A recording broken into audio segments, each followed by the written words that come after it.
Well, hello again, it's Alister McGrath on this last day of lectures on Christian Apologetics at this summer school for Regent College, Vancouver. And I want to move on now and look at a very important question in apologetics. And the basic question we're going to ask is, how important is the audience? In other words, in what way do you adapt your approach, your message to the audience that you're speaking to? And by audience, by the way, it might be a specific individual, it might be a group of people, but the point is each audience is different. So how do we take into account the specific nature of the audience in preparing apologetic talks? Now, I have to tell you, I have some colleagues who argue that you use the same address over and over again. If it works first time, it'll work again and again and again. I don't think that's right, and I have to say I don't think that's what we find in the New Testament. So let me begin to open up this question by looking at an example which I've taken from the letters of Paul. I'm going to look at one of his soteriological metaphors. In other words, ways of picturing or thinking about salvation. You might think, for example, the ideas of reconciliation, redemption, or justification. But the one I'm going to focus on is adoption. Because as you will know, Paul speaks of believers being adopted as children, Galatians 1:5, for example. And now this is a very powerful image. You think about it, it's very rich apologetically. It suggests that someone who doesn't really belong anywhere or matter to anyone is drawn into a new family, given a new identity and a new status because they're wanted, because they matter. And as I'm sure you will know, in the ancient world, family identity was of crucial importance to an individual's sense of self-worth. And of course, you might make a connection here with some of the ideas we were looking at in the 11th lecture. This idea of adoption, I think, is really, really helpful in trying to explain what the benefits of Christianity actually are. But this image of adoption is actually drawn from Roman family law. Obviously, Paul and many of his readers would have been very familiar with this. The basic idea is that under Roman law, the head of a family was free to adopt individuals from outside the natural family and give them the legal status of adoption. So why would they want to do that? Well, basically, it had three consequences for the adopted person. First, all his existing debts would be cancelled. Second, he would be granted the same inheritance rights as the natural children. And thirdly, he would take on the name of the adopting family and have the same social status as its other members. What was the advantage of the family? Well, it meant they had an heir. Because very often under Roman law, if a family had no heirs, then the family estate would be broken up after the paterfamilias' death. So having an adopted son, in effect, meant the money stayed inside the family. So you can see how this is a very helpful image in trying to explain to people the difference that Christ makes: belonging, being wanted, inheritance rights. But here's the point you need to know. Adoption was a culturally specific practice. It was limited to the Roman world. And Paul, interestingly, only uses this image in those letters which would be read by those who saw the idea of adoption as normal and unproblematic, like, for example, the letters to the Romans. But interestingly, there is no counterpart to adoption in Judaism. And today, there is no counterpart to adoption in Islam. So if you were speaking to an Islamic audience about how Christianity transforms people's lives, the audience would struggle to understand you if you were to talk about adoption, if you use the image of adoption to explain what Christ has achieved. See the point I'm trying to make? Some of the images resonate deeply with audiences, some will make no sense to them. So let's try and work out what some of the issues might be. In addressing an audience, one of the most obvious concerns is the level at which you pitch your sermons or your talks. Now, I'm sure you already know this, but C.S. Lewis found he had to learn a whole new set of skills when, instead of lecturing to students at Oxford University, he was asked to talk to ground crews at Royal Air Force bases in England during the Second World War. And many of these ground crews had left school without any qualifications at all. And of course, Lewis had learned how to teach undergraduates at Oxford University. He was very used to this. And he found speaking to these people on Air Force bases very, very difficult. Their levels of education were completely different. However, Lewis did learn how to do it. It may have been difficult, but he learned the language that this new and unfamiliar language spoke and began to speak it himself. And actually, he didn't just learn how to do this, he actually learned a lot through doing it. Now you may remember that in the first lecture in this series, I referred to a lecture that Lewis gave on Christian apologetics after the Second World War. And there's a lecture in which he insisted that apologists must learn the language of their audience. It's a very important point and very relevant to the themes, I may add, of this lecture. And Lewis said this was to be done by finding out by experience what these audiences could understand and then adapting your talks accordingly. Now, I've already talked about that lecture, but here is what is to me the standard quote from that lecture. Here it is. You must translate every bit of your theology into the vernacular. So, that's a good motto for you as an apologist. Translate every bit of your theology into the vernacular. So let's just look at the 3 points we need to take away from Lewis's lecture and see how they fit into this whole business of addressing specific audiences. First of all, you have to learn the language of that audience, and you only can do that by getting to know them and by listening to them. Instead of assuming that we already know exactly how an audience speaks and thinks, you have to listen to them and find out. We need to learn the words they use and also note the words they do not use. And it's very important that we do not present Christianity in a way that makes them feel excluded, for example, by presenting it in a language that's unfamiliar with them. So that's the first point. Here's the second. Lewis suggests that standout quote, you must translate every bit of your theology into the vernacular. Okay, this is time consuming. This is a burden. But actually it makes a big difference, as Lewis himself discovered. And you need to do that as well. So how might you do that? Well, let me make a suggestion. A few moments ago, I mentioned the Pauline image of adoption. It's a very useful image. How would you unpack the meaning of that term for an audience? How would you explain other terms that Paul uses to communicate the gospel, like redemption or justification?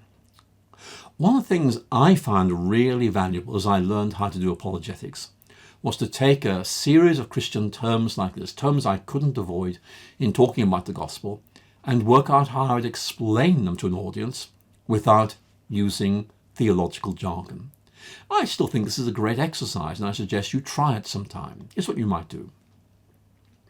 Make a list of Christian terms you may end up using and work out how you would unpack them in plain language. Pretend you're explaining them to your friends and see how well you succeed in this. Write yourself little notes, say 100 words on explaining what redemption means. It's very, very good for you. Try that and see if it makes a difference. And thirdly, and finally, Lewis tells us that, and I quote, power to translate is the test of having really understood your own meaning. Power to translate is a test of having really understood your own meaning. That's a fair point. If you struggle to explain an idea simply, it might be that you have more thinking and learning to do. You can do this better. And I've certainly found that doing apologetics was a wonderful stimulus to develop my own theological skills. Why? Well, because it forced me to think through how I would express and explain some core Christian ideas, and some of those, of course, we have touched on in this series of lectures here at Regent College, Vancouver. But actually, I think Lewis can help us in another way. Let me tell you what it is. As I read Lewis, I think I can see 3 quite different apologetic strategies in his writings, and each of these seems to focus on a different audience. In Mere Christianity, which came out in 1952, and Miracles, which came out in 1947, we really find Lewis developing the case for the Christian faith based on an appeal to reason. But Surprised by Joy, which appeared in 1955, is quite different. The dominant apologetic theme here is that the Christian faith is the fulfillment of human longing, a theme, of course, which we looked at in some detail in the 10th lecture. And, of course, there's the Narnia series, which published between 1950 and 1956. And here Lewis appeals to stories and to the imagination as the gateway to the human soul. Now, all of those approaches are different. They would relate particularly well to different audiences, and we can learn from all of them and use all of them. Lewis clearly learned through experience how important audiences were and learned to engage them through three different gateways: reason, experience, and imagination. But I think there's even more to learn because I think it is important to learn the language of your audience. I think you need to be able to come across as someone who the audience can trust, and that means you've got to learn their language. But that's only part of the issue. There's also the issue of authorities. So what do I mean by that, I hear you asking? Well, I mean you're talking about the people who the audience respects, people who you might quote or engage as you write your talk because you know your audience takes them seriously. So let me give you an example. And when I was looking through my notes from some talks I gave in Oxford back in the 1990s, I came across drafts for two talks I have given in Oxford, one in the culturally elitist North Oxford area, which is where a lot of Dons live, and another in East Oxford, which was back then a much more working class area. In each case, my topic was the same, the problem of sin, but my approach was very different in each case. It was adapted to the different audiences. In the North Oxford talk, addressed mainly to Oxford academics, I referenced Rowan Williams and explained how his account of Dostoevskian alienation seemed to be a good angle of approach to the question of sin. In the East Oxford talk, I referenced Coronation Street, a very popular British soap opera, noting how one of its recent storylines highlighted the apparent inability of many people to break free from selfish habits. Now, I have to say both talks were very well received by their different audiences, but they were very different talks. They were on the same topic, but the approach I adopted, the analogies I used, the people I quoted were very different. Who would you quote? Expecting your audience to say, oh, I know that name, that's a good name, I'll listen to that, I'll take that seriously. Up to this point, I've been making some general points, and I hope they'll help you think through how you might connect up with different audiences. But I think it's time to engage the New Testament. I want to focus now on how early Christians engaged multiple audiences, and I want to look at the Acts of the Apostles, which is widely thought to have written by Luke, which actually helps us to see how early Christians did apologetics. So we'll look at this. I think you'll find it fascinating. So why am I going to focus on Acts? Surely I ought to be looking at the Gospels or the Pauline epistles. Well, I know what you mean, but actually there's something very special about Acts, because not only does it tell us how the early church developed and grew, it also gives us accounts of some early Christian sermons which clearly have an apologetic focus, and we can learn from these. I want to look at two of those sermons and ask what we might learn from each of them. And as I explore these two sermons, I think you'll find that these highlight the importance of the general points I've been making thus far in this lecture. So, the two sermons I'm going to be looking at actually are aimed at totally different audiences. I'll begin by looking at Peter's very famous sermon on the day of Pentecost, which addressed a specifically Jewish audience. And then we'll move on and look at Paul's very famous sermon at Athens, which addressed a Greek audience. And as you will see, Peter and Paul use quite different approaches, and actually these approaches are adapted to these very different audiences. And I think we can learn from what they did back then as we try to do the same today. So let's begin with Peter's sermon on the day of Pentecost. Let's begin by being quite clear who the audience for Peter's sermon was. And happily, we're told very precisely exactly who this audience was. It was made up of, and I quote, devout Jews from every nation under heaven living in Jerusalem. That's Acts 2:5. And the core theme of this sermon is that the coming of Christ fulfills Old Testament prophecy, a very important theme if you are a Jew. So let's look at how Peter does this. The first point I need to stress is that Peter's apologetic is clearly relating to themes that were important to, and just as importantly, comprehensible to, a Jewish audience. The expectation of the coming of the Messiah was, in fact still is, very significant for Judaism.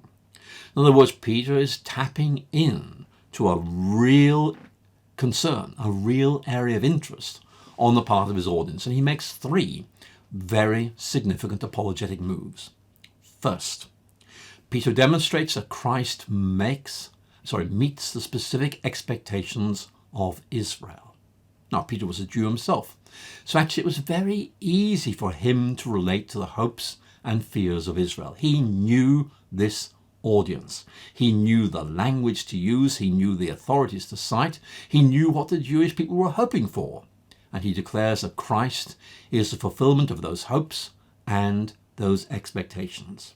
So again, Peter speaks as a Jew to a Jewish audience, not as a stranger who has to kind of learn their language and customs. And Peter, in effect, says, as a Jew, I've discovered Christ is the Messiah, and he's trying to persuade other Jews that this is indeed the case. That was the first point. Here's the second. Peter appeals to specific authorities which carried weight with his Jewish audience. What are they? Well, they are prophetic passages in the Old Testament. And indeed, the theme of Christ fulfilling these great Old Testament prophecies is one of the dominant themes of this sermon. And it's very important, I think, to note that Peter is clearly concerned to show how Christ meets the hopes and expectations of this audience, not some other audience, this audience, in order to appreciate the significance and potential impact of Christ. But thirdly, look at the language and terminology he uses. It all fits in perfectly with the audience. Note in particular his specific reference to Jesus as Lord and Christ. I want you to notice he doesn't offer any explanation of these two technical terms. He doesn't need to, because they already know them well. They were familiar to his audience and they mattered to his audience. What was new about Peter's message was his insistence that the resurrection of Christ was the basis of recognizing him as both Lord and Christ. So I wonder how you could learn from that. I think we move on immediately to look at the approach that Paul adopts in Athens to kind of give you a sense of a different approach which still uses the same basic core elements. Now, as I mentioned earlier, the two main people groups engaged by the writers of the New Testament are Jews and Greeks. And so, for example, in Paul's first letter to the Corinthians, Greeks are set alongside Jews as a defining group of considerable importance. But they are very different groups of people. They have quite different histories, quite different expectations, different authorities, different languages. One of the most important early engagements between Christianity and the Greeks is found in Paul's address in the Greek city of Athens, the site, remember, of the Platonic Academy, which is recorded in Acts chapter 17. Now, Athens kind of wasn't quite the great place it used to be, although it had been a major political and cultural centre in the classical period. It was in decline by the time of Paul's visit. However, Athens was still seen as the heart of Greek culture and tradition. So it was very important, almost iconic, that Paul would be able to connect up with this audience. So how does he do it? They don't know the Old Testament. Well, Paul's address to the Athenians appeals to a sense of divinity that is present in each individual as a point of contact for the Christian faith. And interestingly, by doing this, Paul connects up with existing Greek theistic assumptions, while at the same time demonstrating how the Christian gospel fulfills them, goes beyond them. What the Greeks held to be unknown, possibly unknowable, Paul proclaims to have been made known through Christ. So what he's doing is connecting up with this sense of longing for wisdom, which we find in the Greek audience. So what authorities does Paul use to connect with his audience? And again, I must reiterate, Paul is speaking to an audience of Greeks in Athens, and they did not know the Old Testament. Whereas Peter's Pentecost sermon was addressed to a Jewish audience who were deeply steeped in the knowledge of the Old Testament, Paul's Athens sermon engaged people from a very different cultural context. Paul finds himself in a situation where he must proclaim the gospel without being able to make connections with the history and the hopes of Israel. So how does he do this? Well, it's really interesting. Where Peter appealed to the book of Scripture, Paul turned instead to the book of nature. Now, it's an idea whose roots are deeply embedded in Scripture. Think of Psalm 19:1. The heavens are telling the glory of God, and the firmament proclaims his handiwork. Now, Paul believed passionately in the theological truth and apologetic importance of this insight. The creation can disclose the Creator. Think of Romans 1 and 2 to emphasize that point.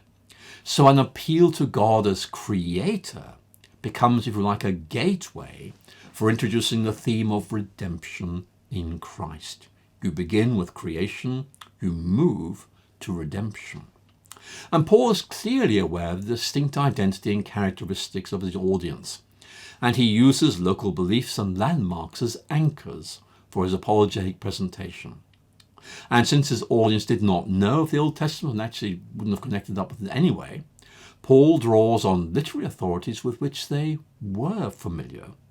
In this case, the Athenian poet Aratus, who was widely regarded as one of the great cultural icons of his day. He doesn't name this poet, he simply quotes a few words from him.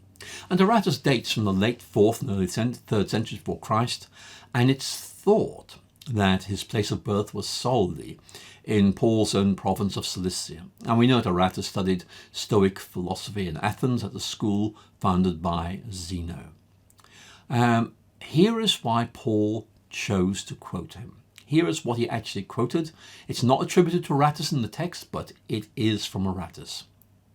God is not far from each one of us, for in him we live and move and have our being, as even some of your own poets have said.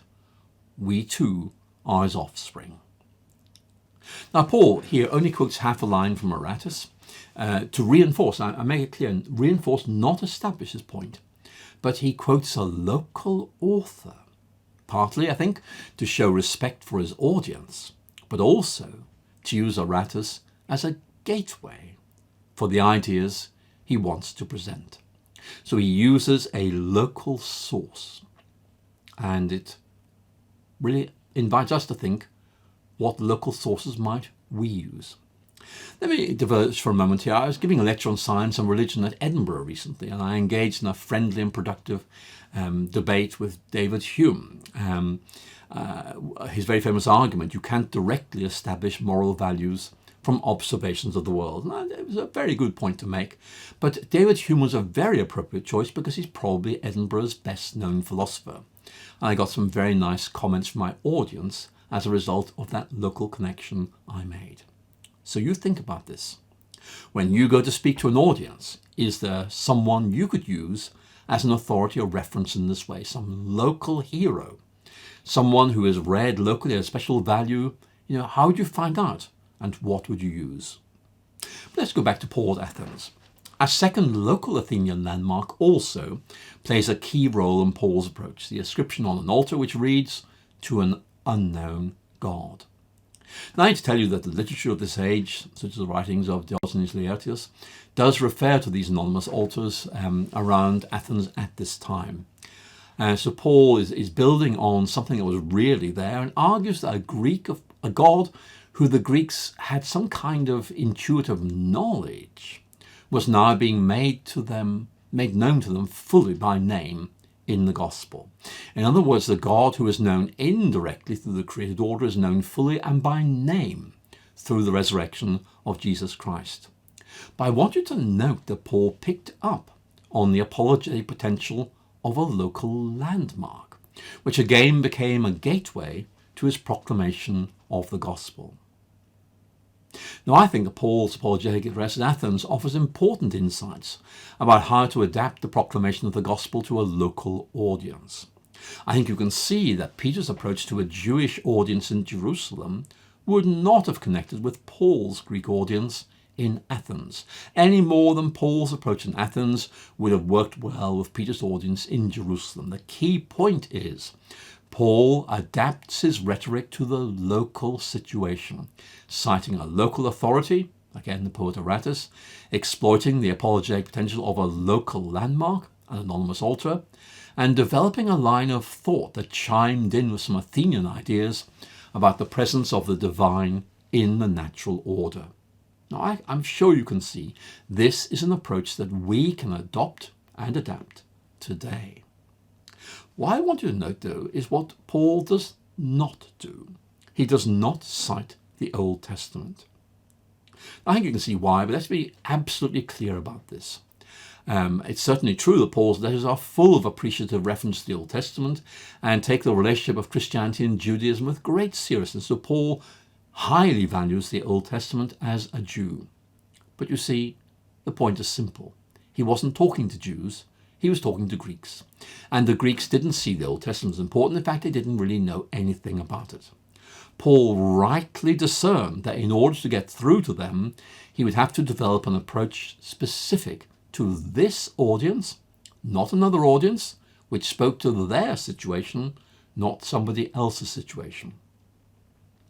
Now, there's a really interesting point here, which I touched on earlier. It's all about the theme of fulfillment. Peter's Pentecost sermon is about the fulfillment of the hopes of Israel and God's promises of the gift of the Holy Spirit in Christ. Paul's sermon in Athens is about the fulfillment of the classical longing for wisdom. And we can supplement this. As we saw earlier in the series, people like C.S. Lewis, Christianity is about the fulfillment of our heart's desire. You need to figure out what connections work best for the audience that you are talking to.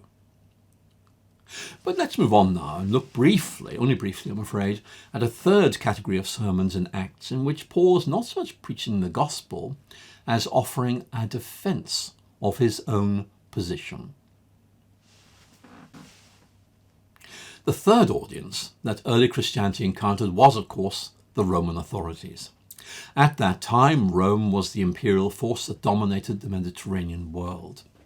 So, Jews, Greeks, Romans, the three big people groups of the period.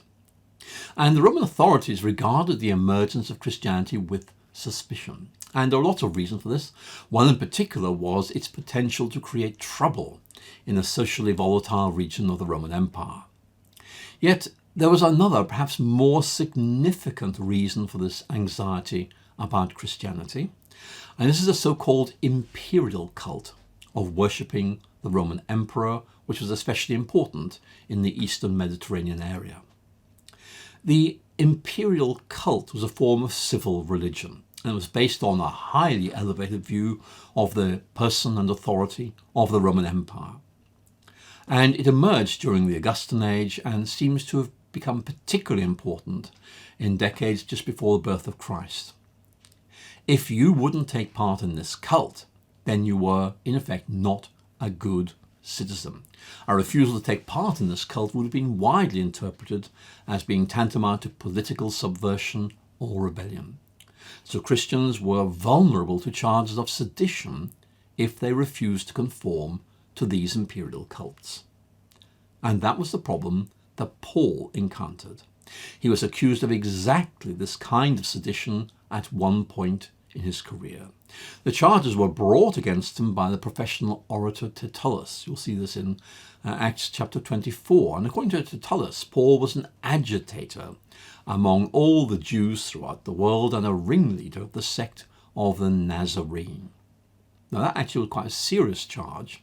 It amounted to an accusation of political subversion and insurrection against the imperial Roman authorities. And that was serious. And Paul needed to respond to these charges effectively and persuasively. Now, we get the word apologetics from the Greek word apologia, which means a defense, or in particular, a legal defense. And that's what we find Paul doing in the speeches recorded in Acts 24 through 26. And these basically are defenses that Paul offers of his position. And recent studies are very interesting. They've stressed the way in which Paul's speeches conform to patterns which were well known in the legal proceedings of the period. In effect, Paul delivers speeches which conform to the professional standards you'd expect in a Roman courtroom.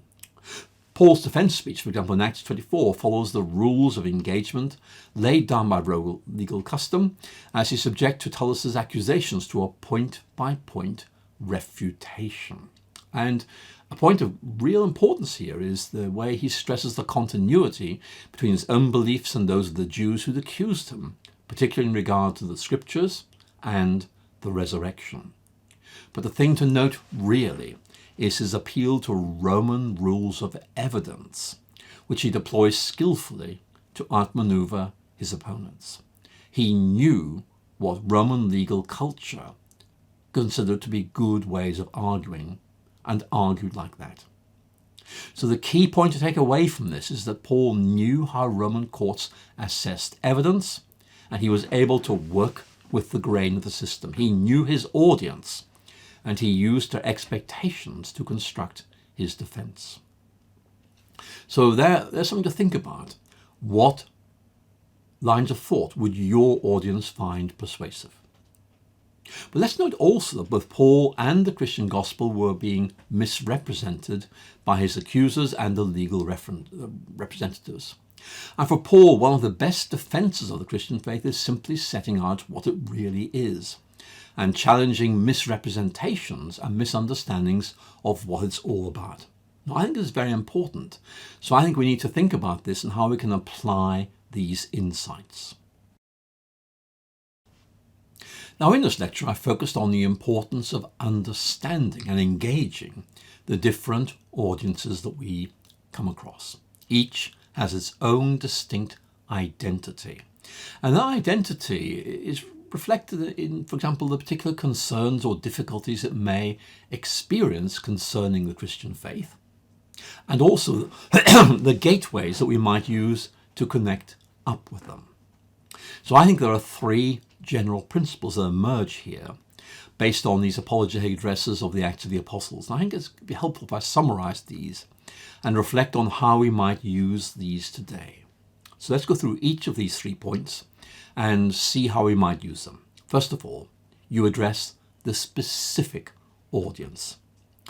Each of the 3 speeches we've looked at here have very different audiences in mind. They are different. They take different approaches, and the different approaches reflect the different identities of the audience. For example, Peter addressed Jews deeply versed in the Old Testament and aware of the hopes of Judaism. But at Athens, Paul addressed the interests of secular Greek paganism using terms it could understand. In each case, the approach adopted is tailored to the particularities of the audience. And you and I need to be able to show that same ability to take the trouble to relate the unchanging gospel to the very differing needs of the groups to whom we will be speaking. So that's the first point. Second point, identify the authorities which carry weight with the audience. Peter makes an appeal to the Old Testament, knowing that his audience will regard this as authoritative. Paul appeals to Greek poets as he seeks to defend the gospel in Athens. You need to work out what authorities carry weight with your audiences. Bearing in mind an authority that carries a lot of weight with one audience may not be liked at all by another. You need to make sure you connect up with the audience in question. Third point, it's important to use lines of argument that will carry weight for our audiences. Some might expect us to appeal to reason, some to the heart, some to the imagination. And Paul's careful conformity to Roman legal practice is an example of the general principle of trying to ensure the truth of the gospel is presented in the most effective manner for each audience we address. There's no universal rule.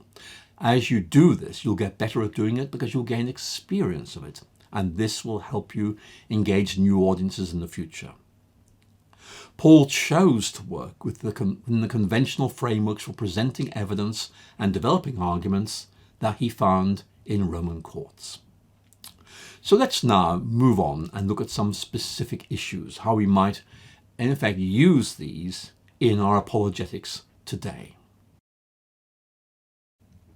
So how do we develop these points today? I mean, we've looked at how important these were in the time of the New Testament.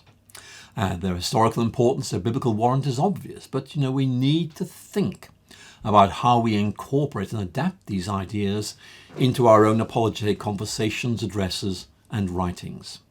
And it's here I think that the importance of apologetics as an art becomes obvious, because the wise application of these principles demands imagination, it demands flair, as much as a good understanding of the situation. The real issue, I think, concerns identifying the gateway that works best for the audiences we're addressing. For some, of course, that gateway will be evidence-based reasoning. And apologists, I think, have long recognized the importance of demonstrating the reasonableness of the Christian faith. I have to tell you this remains an important task for contemporary apologetics. Important then for some, but not for all, because others will use different criteria. Some will not see the question of the truth of the gospel as being of primary importance. For them, the question is probably whether it works or not. When engaging a very pragmatic audience like that, you'll need to emphasize the difference that the Christian faith makes to life. Or others might see morality as a key issue. Will the gospel help me work out what the good life looks like and help me to live it out? Will it bring me stability and meaning? This brings me, I think, to a very practical point, and it's this. What can we do to prepare for engaging multiple audiences? I'm going to explore two very simple points with you, which I've tried to follow as much as I can. I found these very helpful. I've learned them over time, and I'm going to share them with you now in case you find them useful as well. First of all, when you're invited to speak to a group of people with a specific identity, students, for example, find out about who these people are. As I mentioned, I often speak to student groups, and I find this quite easy, as my professional commitment as a professor at Oxford University is to lecture to students. That bit's easy. But I still need to find out what level the students are at, what their knowledge base is, and what their likely concerns and difficulties are going to be. And if I don't know the answer to those questions, I need to find out. And the best way of doing that is by asking. So who do I ask? Well, the obvious thing to do is to ask the person who organised the meeting to tell me about the people who are expected to come, what the issues might be, what questions people might like me to engage, and also if there are any particular concerns that I needed to be aware of. Let me give you an example. I spoke to a student group at Oxford recently about why I found Christianity so interesting. And the organiser remarked that some of the people who were coming had particular worries about the doctrine of the Trinity. So I wove those into my talk. Now let me tell you what I did not say. Okay, I did not say, I hear some of you are worried about the doctrine of the Trinity. And I'm going to talk about that now. No, I didn't say that. I didn't even mention that I was engaging specifically. I simply knew it was a concern, and I worked out how I could engage this naturally and effectively. I unfortunately don't have the script of that talk, but what I said was something like this. Here we go. When I was an atheist, one of the things about Christianity that seemed ridiculous to me was its doctrine of the Trinity. It was all about God being three and one at the same time, and that just sounded total nonsense. But I don't think that anymore, so let me tell you what I think now. And then I would explain the idea and disarm this objection. And here's another important point. Talks like this are often followed by a time of questions and answers. And very often that's when the most interesting conversations actually begin. And it's actually very hard to prepare for this because you've got no idea what questions people are going to ask. I'm afraid you just have to learn to be quick on your feet, and the good news is that actually over time this does become much easier. You get used to it, and actually you begin to work out how best to answer people's questions. You can predict what some questions might be and prepare answers, but don't deliver them in a kind of pre-recorded manner. Try to be original. Finally, let me speak to you about an issue that many of you have recognized as being important. Some of you will have speaking ministries, some of you will write articles and so on, but some of you will develop web-based apologetic ministries.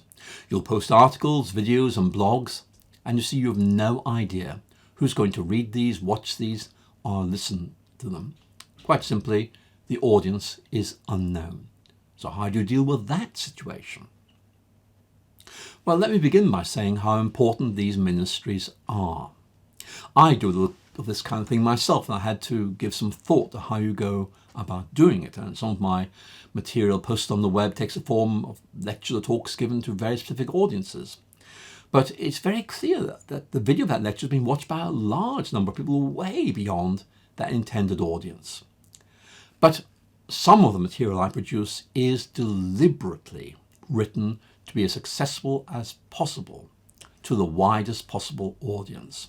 And I thought it might help you if I just explained the principles I've developed, which I find work quite well if you're thinking of doing this kind of thing.